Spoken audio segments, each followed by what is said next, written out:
খবর 24 সাথে আপনাকে স্বাগত। নতুন নতুন খবর জানার জন্য আমাদের চ্যানেলে চোখ রাখুন।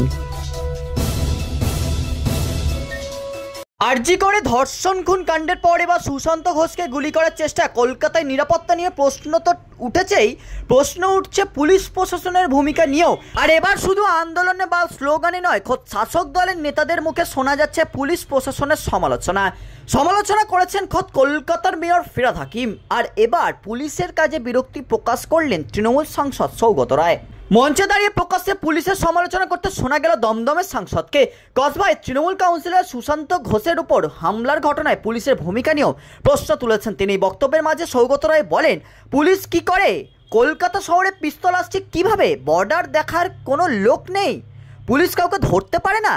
একই সঙ্গে আরজিকর কাণ্ডেও নিরাপত্তা ব্যবস্থা নিয়ে প্রশ্ন তুলেছেন সৌগত রায়। কীভাবে একজন সিভিক ভলেন্টিয়ার সবার অলক্ষ্যে চারতলায় উঠে গেল, সেই প্রশ্ন শোনা গেল সৌগতের মুখে।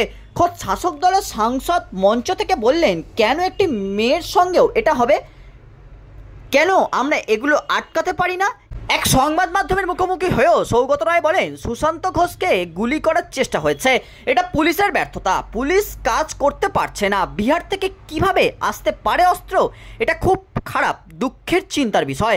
এর আগে একই প্রশ্ন তুলেছিলেন মেয়র ফিরহাদ হাকিমও। কসবা কাণ্ডের পর তিনি বলেন, পুলিশকে বলবো এক নাও, পুলিশ কোথায়? মেয়রের মন্তব্যকে সমর্থন করেছেন সৌগত। তিনি বলেন, পুলিশ ব্যর্থ, অন্তর্ঘাত কি না এসব মন্তব্য করব না, কিন্তু পুলিশ ব্যর্থ। ফিরহাদ হাকিমই ঠিক কথা বলেছেন। ব্যুরো রিপোর্ট, খবর 24/7।